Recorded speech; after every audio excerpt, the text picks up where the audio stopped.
thấy hai người có ý đào tẩu, Giản trưởng lão lập tức lao ra cản đường, nhưng ông ta nào đâu phải là đối thủ nên bị Quách Tĩnh đạp văng ra xa.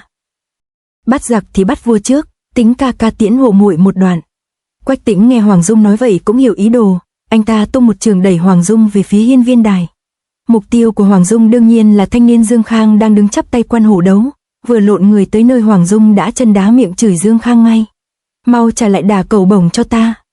Dương Khang bị Hoàng Dung tập kích bất ngờ thì tỏ ra bối rối hết sức. Hoàng Dung xuất cước bổ tới làm Dương Khang phải đưa đà cầu bổng lên đỡ, nhưng hắn đâu biết rằng đó chỉ là hư chiêu, vì sát trước thật sự chính là song chỉ mà Hoàng Dung đang phóng thẳng tới như muốn móc đi hai tròng mắt của hắn. Dương Khang la hoảng vội nhắm mắt buông tay tung người ra sau tranh né. Hoàng Dung cũng chẳng có ý định hại hắn làm gì cho mất công lằng nhằng với Quách Tĩnh.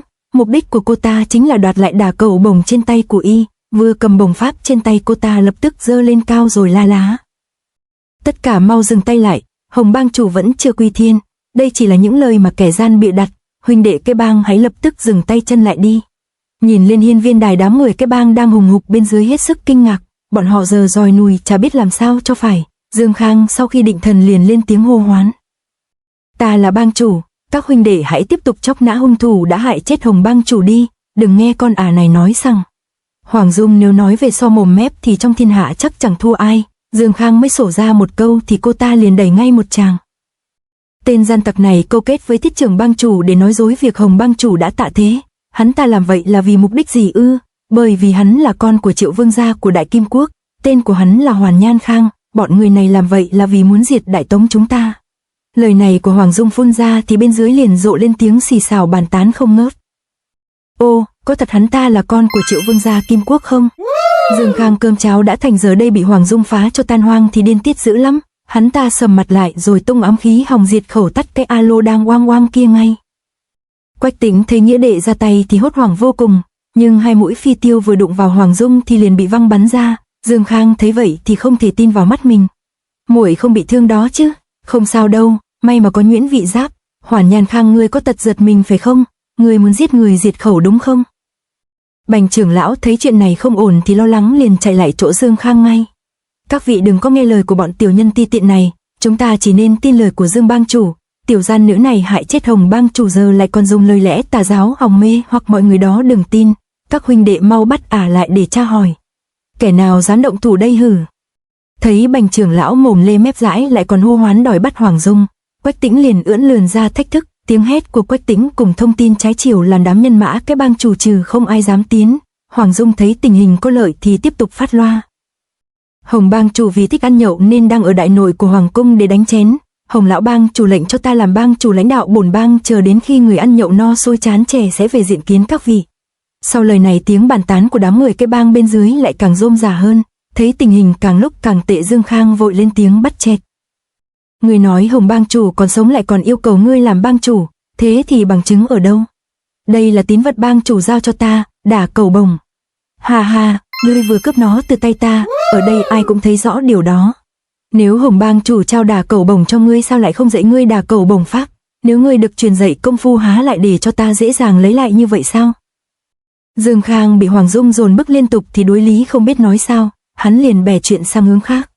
Đây là pháp bổng của cái bang bọn ta, sao ngươi lại dám gọi nó là đả cầu bổng chứ hả?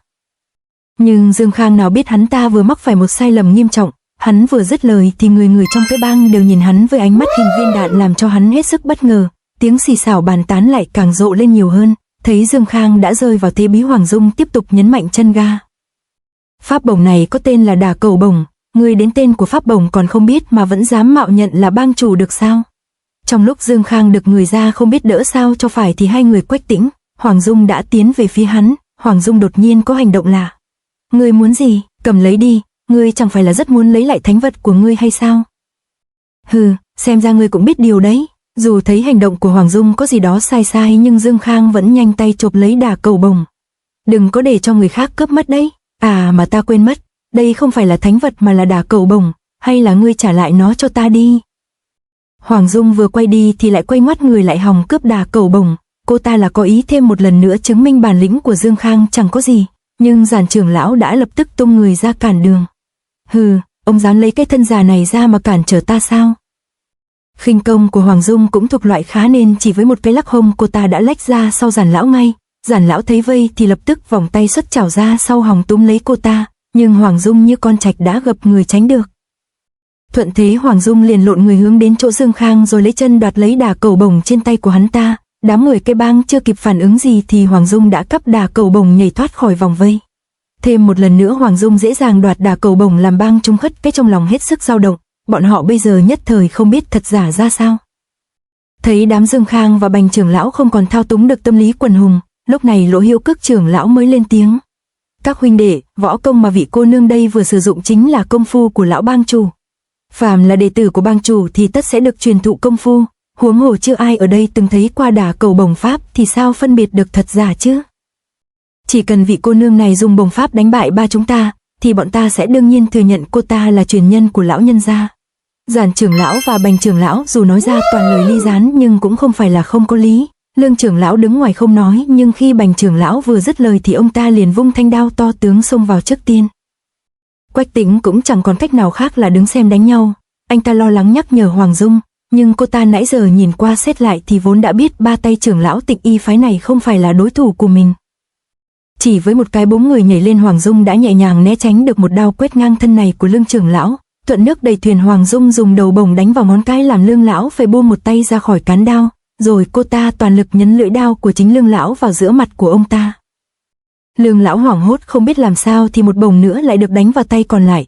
Hoàng Dung không có ý đả thương Lương lão mà chỉ là hù dọa để ông ta buông đao. Cô ta xoay bổng móc hất đại đao đi. Trận này Lương lão bại thật quá thảm.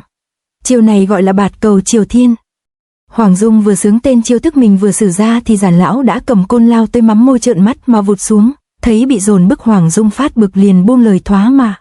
Hừ, ta đã kịp hồi khi ngươi đã lợi dụng để tấn công, ý lớn hiếp nhỏ đúng là không biết xấu hổ. Đừng có nhiều lời. Giản lão chẳng để câu chuyện liêm sỉ vào tai, vẫn tận lực vụt côn xuống Hoàng Dung. Hoàng Dung lâm nguy bất loạn lập tức đưa ngang bổng lên đón đỡ. Giản lão hung hăng là thế, nhưng chỉ với một cái xoay tay Hoàng Dung đã đẩy côn của ông ta ra xa. Hoàng Dung vừa đẩy vừa ấn làm Giản lão không thể điều khiển thiết trượng như ý. Tim của nhà ngươi đang đập loạn xì ngầu rồi, có cần nghỉ ngơi chút rồi đấu tiếp không? Hoàng Dung dám to mồm trêu ghẹo người già như vậy là vì cô ta đang hoàn toàn trên cơ Giản trưởng lão. Cho dù ông già cố dẫy thế nào thì Hoàng Dung vẫn cứ dính chặt thiết trượng và ghi được nó xuống đất.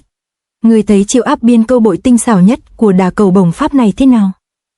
Đang lúc thế trận dần ngã ngũ thì chợt có tiếng người xen vào. Đúng vậy, đây thực sự là đà cầu bổng pháp của bang chủ. Lời của người này cất lên làm Dương Khang và Hoàng Dung cảm thấy bất ngờ khó hiểu. Bọn họ bất ngờ là vì người nói chính là Bành trưởng lão. Tiểu nhân tham kiến bang chủ, mong tân bang chủ vạn phúc.